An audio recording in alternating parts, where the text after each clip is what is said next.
नमस्कार, आर्या न्यूज देख रहे हैं आप। मैं हूं आपके साथ प्रियंका तिवारी। छत्तीसगढ़ के मुख्यमंत्री भूपेश बघेल ने मीडिया से बात करते हुए कहा कि हम सभी पुरानी पेंशन योजना को लेकर फैलाए जा रहे हर भ्रम को दूर कर रहे हैं। इस दौरान और क्या कुछ कहा सीएम बघेल ने, आपको सुनाएंगे। पहली बात तो यह है कि वो राशि 17,000 करोड़ है, जो राज्य सरकार और छत्तीसगढ़ के 3 लाख कर्मचारी अधिकारी हैं, उसकी राशि भारत सरकार के पास 17,000 करोड़ रुपए जमा है। भारत सरकार को हमने पत्र लिखा कि वो पैसा, क्योंकि हमने ओल्ड पेंशन स्कीम लागू कर दिया, वो पैसा हमें राज्य वापस भेज दे। उन्होंने पैसा वापस करने से इनकार किया है, लेकिन कारण उन्होंने नहीं बताया है। कारण तो बताने होंगे, हम फिर से पत्राचार करेंगे। पैसे तो कर्मचारियों के साथ व्यक्तिगत रूप से उनका एग्रीमेंट हुआ है और उसी एग्रीमेंट के तहत राजस्थान में पैसा वापस, वो अपना पैसा निकालना शुरू कर दिए। अब इसमें कारण क्यों नहीं दे रहे हैं, ये हम पूछेंगे और उसके बाद लीगल एडवाइस भी लेंगे और व्यक्तिगत उनके एग्रीमेंट है, खाता भी खुलवाएंगे, एग्रीमेंट करेंगे राज्य सरकार के साथ, ओल्ड पेंशन स्कीम लागू करेंगे और पुराने पेंशन के तहत अब पेंशन के लिए वेतन में कोई अंशदान की कटौती नहीं होगी। नंबर 1, सेवानिवृत्ति के पर पेंशन की पूरी गारंटी। नंबर 2, सेवानिवृत्ति पर अंतिम मूल वेतन के 50% पेंशन बनेगी। नंबर 4, मृत्यु के बाद परिवार को पेंशन का प्रावधान। नंबर 5, सेवानिवृत्ति पर सामान्य भविष्य निधि, ग्रेजुटी पेंशन, सारांशीकरण सहित अन्य आर्थिक लाभ की पात्रता होगी। सर, इसमें ही एक सप्लीमेंट्री है, अगर आप परमिट करें तो। पहली बात यह है कि मान लीजिए वहां से नहीं आता है, तो आप लोगों ने कैसे उसका वो किया है, अरेंजमेंट किया है? जैसे क्योंकि एनपीएस में जो कर्मचारी है उसमें भी रिटायर होना है अभी, अगले साल जब भी होगा, और वो मनी जो है आपके पास अभी कंट्रोल उसका नहीं है। लगभग सभी राज्यों की यही प्रॉब्लम है। तो बैकअप प्लान क्या है छत्तीसगढ़ का? देखिए, दूसरा जो एग्रीमेंट किया है सर, जब एग्रीमेंट हुआ होगा आपकी सरकार ने, तो उस वक्त एग्रीमेंट किसने किया था और उसमें क्या क्लॉज है विड्रॉल का?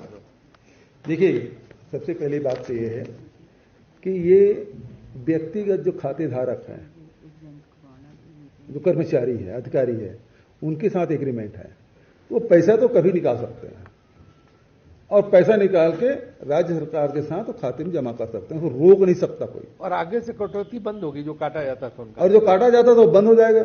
ओल्ड पेंशन स्कीम का राज्य सरकार देगी उसको, जो ओल्ड पेंशन स्कीम है उसके तहत दिया जाएगा। तो ये बहुत ज्यादा दिन तक रोक नहीं सकते। यदि इंडिविजुअल खाता में है, मेरे खाते में पैसा है, तो उसको तो मैं निकाल सकता हूं, जितने राशि, उसको रोक नहीं सकता, चाहे राज्य सरकार हो या केंद्र सरकार। अब उसमें लीगल हम लोग ले रहे हैं, लीगल एडवाइस भी ले रहे हैं और भारत सरकार से फिर पत्र लिखेंगे कि आपने पैसा नहीं देने की बात कही है, लेकिन क्यों नहीं देंगे आप, वो कारण आपने नहीं बताया है।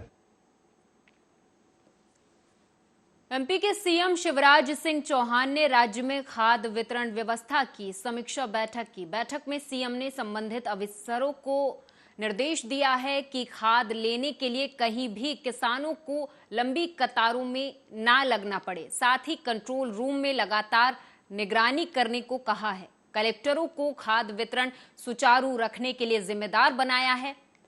बैठक के बाद सीएम ने कहा कि केंद्र सरकार से निरंतर आवंटन प्राप्त हो रहा है, खाद की कोई कमी नहीं है, वितरण का असंतुलन नहीं होना चाहिए, खाद वितरण के सुचारू प्रबंध मैदान में दिखने चाहिए।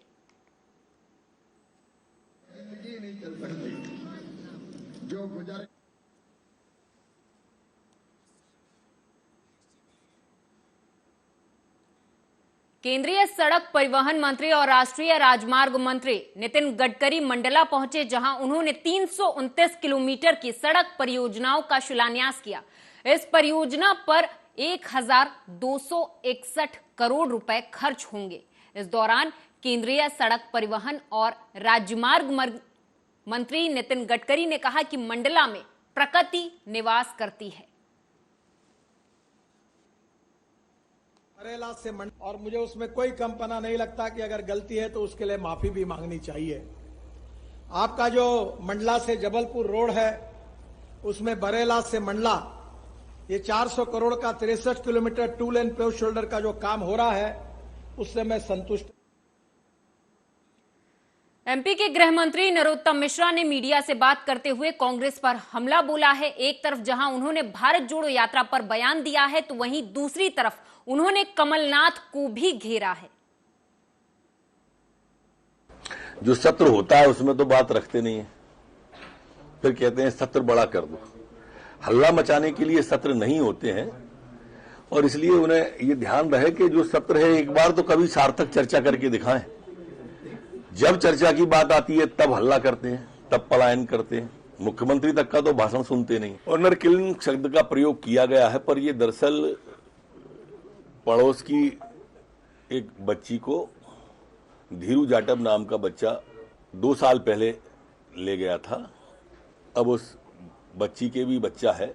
इसमें वो अभी दिवाली के बाद से आया हुआ था, तो उसके बाद में ये घटना घटी है। 7 लोगों पर केस रजिस्टर्ड हो गया है और जो मुख्य आरोपी है सुरेश जाटव, लड़की का पिता, उसको गिरफ्तार कर लिया गया। यात्रा का ध्येय पहले दिन से ही नहीं था तो बदलने का प्रश्न ही पैदा नहीं होता है। और मैंने जैसा कहा कि उन्हें खेद पत्र जारी करना चाहिए। राहुल गांधी जी आ रहे हैं तो वही घोषणा करके गए थे, राष्ट्रीय अध्यक्ष थे यहाँ पर, 10 दिन में 2 लाख किसान का माफ, नहीं तो मुख्यमंत्री बदल देंगे। राष्ट्रीय अध्यक्ष से झूठ बुलवा लिया हो तो पहले तो घुसने के पहले उनसे कार्रवाई करें और घुसने के पहले राहुल गांधी मध्य प्रदेश में किसान से माफी मांगे, नौजवान से माफी मांगे। माननीय कमलनाथ जी को खेद पत्र तैयार करना चाहिए पहले। जो उन्होंने किसानों से, नौजवानों से झूठे वादे किए थे पिछली बार, उसके लिए खेद पत्र जारी करें तो अच्छा है।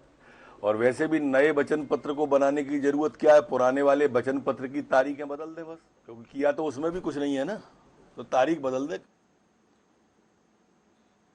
उज्जैन के हरिहर मिलन सवारी के दौरान पालकी के आगे पुलिस ने लाठीचार्ज कर दिया। कुछ हुड़दंगी हुड़दंग मचाते हुए पुलिस पर बम फटाके फेंकने से बाज नहीं आ रहे थे। पुलिस को समझाने के बाद भी जब वे आरोपी नहीं माने, पुलिस के साथ हाथापाई करने लगे। हंगामा बढ़ता देख पुलिस ने लाठीचार्ज कर हुड़दंगियों को भगाया। वहीं इस दौरान बम की चिंगारी से एक मकान में आग लग गई है। सूचना पर पहुंची फायर ब्रिगेड की टीम ने कड़ी मशक्कत के बाद आग पर काबू पा लिया है। प्रतिबंधक आदेश जारी किया गया था जिसमें किसी भी तरह के असुरक्षित तरीके से आतिशबाजी चलाने जिससे भीड़ में भगदड़ की स्थिति निर्मित हो सकती है, इसको प्रतिबंधित किया गया था। इसके बाद भी कुछ लोगों ने इस तरह की हरकतें की है, उनको हमने हिरासत में लिया है और उनके खिलाफ हम कार्रवाई कर रहे हैं। ये संज्ञान में मेरे अभी आप ही के माध्यम से आ रहा है। अगर कुछ ऐसा भी होगा तो उनके खिलाफ भी हम कार्रवाई। एमपी सरकार ने प्रदेश के 11 सीनियर आईएएस अफसरों के तबादले किए हैं। नर्मदापुरम कमिश्नर माल सिंह भैडिया को भोपाल संभाग का कमिश्नर बनाया गया है, तो वहीं वर्तमान कमिश्नर गुलशन बामरा को पर्यावरण विभाग भेजा गया है। इसके अलावा एसीएस पीएचई मलय श्रीवास्तव को एसीएस पंचायत और ग्रामीण विकास विभाग की जिम्मेदारी सौंपी गई है। नीरज मंडलोई को पीएस नगरीय प्रशासन और आवास विभाग बनाया गया है। तड़ातड़ हुए तबादले ने पूरी नौकरशाही को उलट दिया है। साथ ही सभी अधिकारियों को जल्द ही अपने नए पदों पर जाने के निर्देश भी दिए गए हैं। मनीष सिंह को औद्योगिक नीति और निवेश प्रोत्साहन विभाग का प्रमुख सचिव बनाया गया है। सुखवीर सिंह को पीएस पीडब्ल्यूडी बनाया गया। फैज अहमद किदवई को पीएस परिवहन विभाग बनाया गया। इसके साथ ही जेल विभाग का भी अतिरिक्त प्रभार दिया गया है।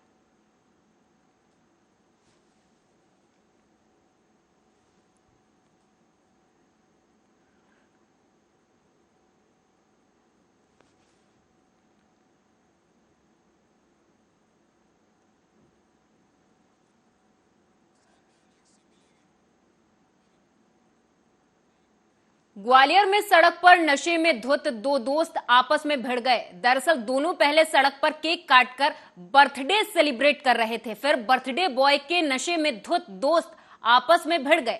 धक्का मुक्की के बाद सड़क पर जमकर लात घूसे चले। एक युवक को तो इतनी जोर की पड़ी कि वो सड़क पर ही गिर गया।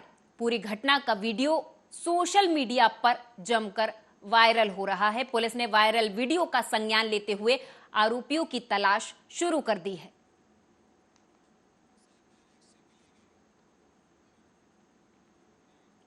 धार जिले के कुची के अंतर्गत आने वाले सुसारी में नायब तहसीलदार के न्यायालय आदेश से 10 मकानों को बेदखली के नोटिस ने भूचाल मचा दिया। 10 परिवारों को आनन फानन में बेदखली के नोटिस देकर बेघर करने की किसी की साजिश के चलते आदिवासी, लोहार और ब्राह्मण समाज के रहवासियों के परिवार पर जैसे कि पहाड़ ही टूट गया हो। अब इन परिवारों के समर्थन में सभी समाज मिलकर आगे आए हैं और आज तहसीलदार को राज्यपाल के नाम ज्ञापन दिया गया है, जिसमें सभी ब्राह्मण समाज के इंदौर क्षेत्र के प्रमुख पहुंचे थे। देखिए, विगत 50 से 60 वर्षों से आदिवासी परिवार, लोहार परिवार और ब्राह्मण परिवार के लोग इस जगह पर निवासित हैं। एक तरफ मध्य प्रदेश के मुख्यमंत्री कह रहे हैं कि जो सरकारी ज़मीन पे लंबे समय से लोग रह रहे हैं उनको पट्टे दिए जाएं, और दूसरी तरफ कुक्षी विधानसभा के प्रशासनिक अमला नोटिस चस्पा करता है इनके परिवारों को कि आप मकान खाली करिए, नहीं तो आपका मकान तोड़ दिया जाएगा। मैं इस तरह की कार्रवाई का घोर विरोध कर रहा हूं और हम इन परिवारों के साथ में हैं। मैंने माननीय मुख्यमंत्री जी को भी कल पत्र लिखा है, माननीय महामहिम राज्यपाल को भी पत्र लिखा है, और आप देखिए 2 महिलाएं मेरे साथ में खड़ी हैं। मैं आपको कहना चाहूँगा कि एक 80 वर्ष की आदिवासी महिला जिसका बेटा नहीं है, बेटी की शादी यहाँ से करी, अब बेटी यहाँ पे उनके सेवा कर रही है। अब 80 वर्ष की उम्र में जिसके पास ना कोई ज़मीन है, ना कोई जायदाद है, ना कोई पक्का मकान है, अपने आप को और बच्चों को लेके कहाँ जाएगी। मामला जो है वो सुसारी का है, जो शासकीय भी बताकर शासन जो है इनको परिवारों को, जो ब्राह्मण परिवार है विगत 90 वर्षों से यहाँ पर निवास कर रहे हैं, मकान बने हुए, इनकी पीढ़ी दर पीढ़ी यहाँ पर निवास करते आ रहे, और सारे दस्तावेजों में जितने भी शासकीय दस्तावेज उपलब्ध है उसमें शासन द्वारा इनको इनके नाम सब चढ़े हुए हैं। उसके उपरांत अब पता नहीं क्यों ये काम किया जा रहा है, गरीब ब्राह्मणों को वहाँ से निष्कासित करने के लिए अभी एक इनकी ओर से सम्मन जारी हुआ है और बताया गया है कि 3-4 दिन में जमीन खाली कराई जाए, परंतु ऐसा कुछ भी नहीं है। तो मालिकाना हक तो इसलिए रह रहे हैं।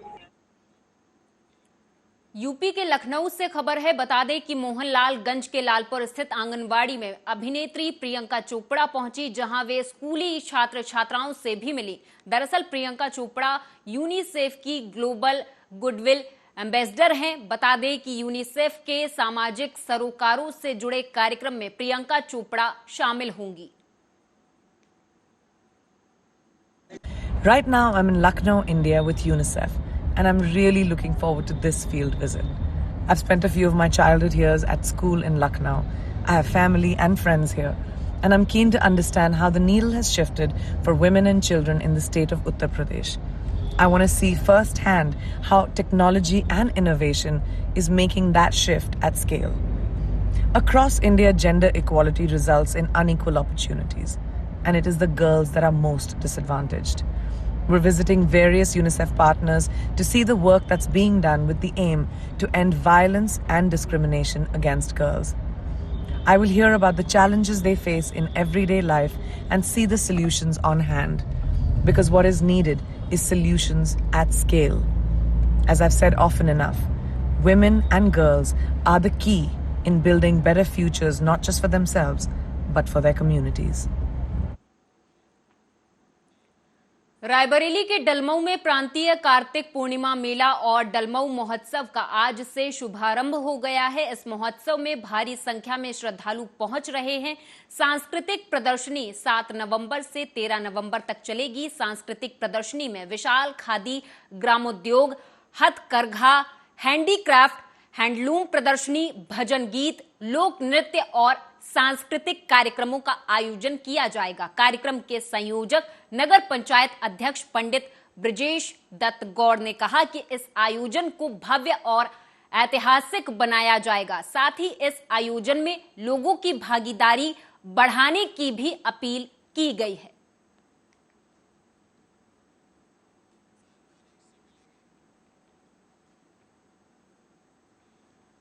आगरा से अगली खबर है। दरअसल प्यार जो ना करवाए वो कम है। प्रेम जाति, धर्म, ऊंच नीच सबसे परे होता है। दरअसल एक ऐसा ही मामला सामने आया है जहां एक विदेशी लड़की को आगरा के गांव के लड़के से मोह हो गया। आगरा के पालेंद्र सिंह के साथ इंग्लैंड की हीना हॉबिट ने शादी कर ली। हालांकि इस दौरान इस नव दंपत्ति ने हर मुसीबत में साथ रहने की कस्में खाई हैं।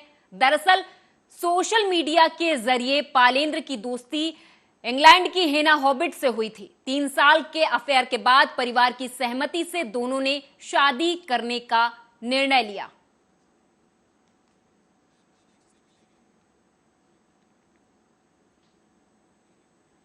यूपी के बुलंदशहर की औरंगाबाद पुलिस ने चोरी के आभूषण खरीदने वाले एक व्यापारी और 2 चोरों सहित 3 को गिरफ्तार कर लिया है। तो वहीं पुलिस ने चोरों के पास से लाखों रुपए के चोरी के आभूषण, बाइक, तमंचा, चाकू आदि भी बरामद कर लिए हैं।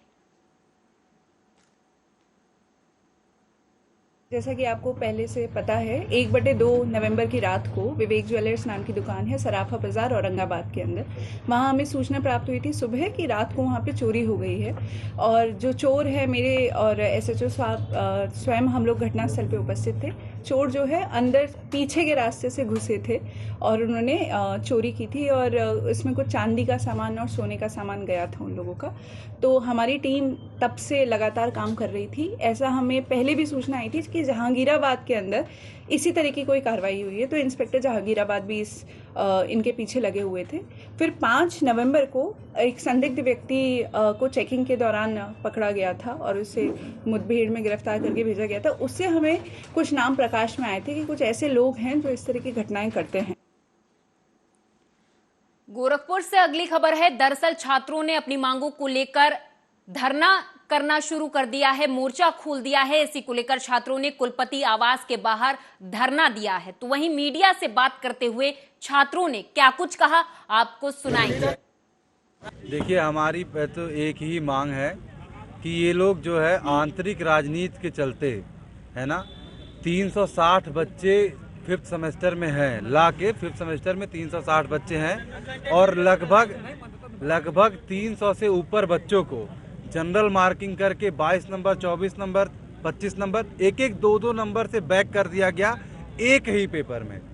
बस हमारी सिर्फ इतनी सी मांग है कि उसको विधिपूर्ण तरीके से वो चीज़ें जांच की जाए, कहाँ कमी है, क्या है, और सभी छात्रों के साथ जो है। देखिए, अभी 3rd सेमेस्टर का हम लोग रिजल्ट आया 8वें महीने में, जिसमें काफ़ी बच्चों को फेल कर दिया गया। 50% से ऊपर बच्चे हम लोग के क्लासेज में फेल हैं। विश्वविद्यालय और नेशनल लॉ कॉलेज और प्रभा देवी के लमसम बच्चे फेल हैं। उन बच्चों ने RTI डाला, 2 महीने हो गए, कॉपी नहीं मिली।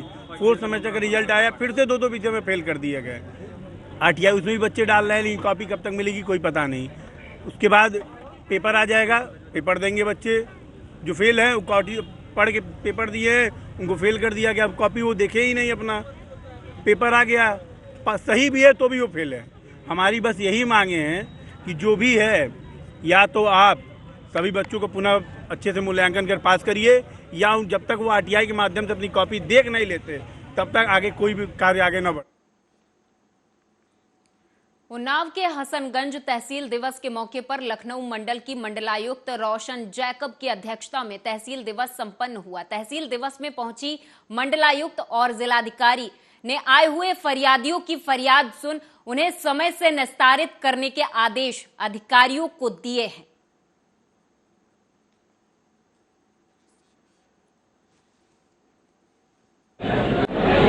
मगर जब मान लीजिए कोई शिकायत आपकी तरफ नहीं आता, फिर भी पहले की हो सकता है कुछ पेंडिंग हो, कुछ भी ना हो, एक आध विभागीय योजनाएं तो देख के चलिए।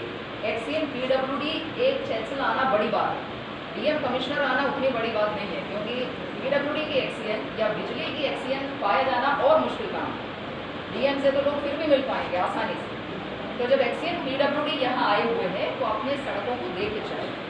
हाइडल आए हुए हैं तो एक आध गाँव में तारों की खंभे की स्थिति देख लें, कोई कंप्लेंट आपके पास है तो उसको देख लें, एक आध जो सबस्टेशन की मुआयना करके कम चलें। CMO साहब है, CMO साहब के तो वैसे भी रूटीन में मेरे ख्याल से जांच करते ही होंगे। आपकी जो एक आध सब सेंटर CSC देखे चले, और कंप्लेंट जो मिला है 600 दिवस की आप लोग शासनादेश देखेंगे तो उसमें 2 बातें लिखी हैं। एक तो है कि यथासंभव उसी दिन। हमीरपुर से अगली खबर है, जहां आपको बता दें कि एक नाबालिग के साथ रेप की वारदात सामने आई है। इस रेप की वारदात को और किसी ने नहीं बल्कि एक अधेड़ ने अंजाम दिया है। तो वहीं आरोपी वारदात के बाद से फरार है। दरअसल बच्ची खून से लथपथ हालत में घर पहुंची थी। जब उससे पूछा गया तो उसने आपबीती परिजनों को बताई। हालांकि परिजनों ने तत्काल पुलिस थाने में जाकर तहरीर दी है और न्याय की मांग की है।